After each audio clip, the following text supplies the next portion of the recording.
Hello, my friends. Hello from France. This is how I want to begin my video. Yes, that's true. I just moved out. And you probably noticed that this is not the regular background. This is not my house, actually. I moved to France. I will tell you what's happened, but first, I want you to imagine carrying your dreams in a small bag, leaving behind a war torn homeland and venturing into the unknown in search of a place you can call home. A journey that began in my childhood when I opened my eyes to a world teeming with rubble and fear. My childhood was nothing but a series of refugee journeys, from one crowded alley to another, from fear to fragile hope. But in my heart, a solitary dream kept beating stability, a place where I could lay my head without fear of departure. For the past 6 years, I lived in Turkey, a country that opened its arms to me and my family. But to be honest, it wasn't an easy journey. There were days filled with challenges where we faced financial hardships. I cut off from the education that I had always dreamed of, and we couldn't work. So I often felt like life was closing in on me. But amidst this darkness, I found friends who shared my suffering, and fellow refugees who carried our small dreams and big hopes with me. So together, we laughed, we cried, and in the end, we celebrated a great joy, the liberation of Syria. That moment when I felt that all the pain was worth it. But any nation that survives the ravages of war does not regain its splendor overnight. Violence takes time to subside, winds take time to heal. People need years to mend their wounds and leave behind moments of pain. Mothers live in anticipation of sons who have not returned from prisons after celebration. Fathers roam massive graves searching for their loved ones. Graves await their soil to dry over the souls of victims. And orphans strive to discover their real identity. Refugees carry their dreams in bags heavy with nostalgia. And turn families long for a moment to reunite under a safe sky.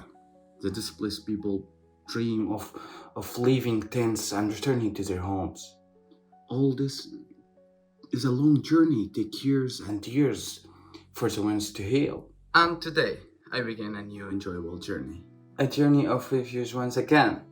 To another country, to a new beginning from scratch. To France, yes. This wonderful country welcomed me with a warm smile the moment I arrived, making me feel that I'm not a stranger, but a part of this beautiful world. I don't know what the road and the future hold for me, but one thing for sure I know, that every time I pack my bags and left, I carry with me something more precious than anything else. I carry my dream, my determination, and my undying wishes. I travel in search of safety and a chance at life. I'm looking for a place where I can settle, where I won't have to leave again. The journey of refuge, that harsh convenience that started in my childhood and accompanies me in my youth, and I don't know where it will end.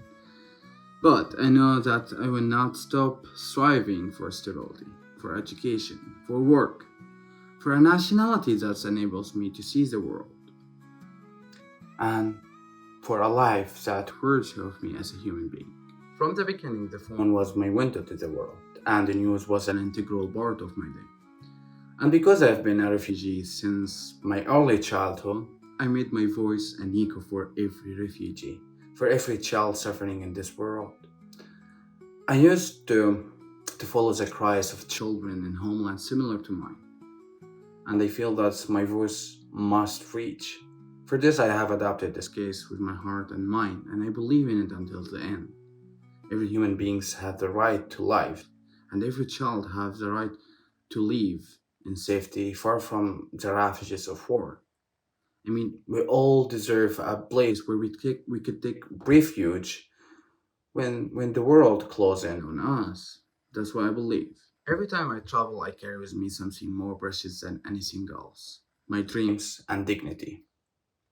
I know my journey is not over, but I will not stop. I will continue to strive. I will continue to build from zero, from scratch every time, again and again. I will continue to strive till I can find a place when I can call home, a place where I could put my bags down and say, finally, I will not bag them again.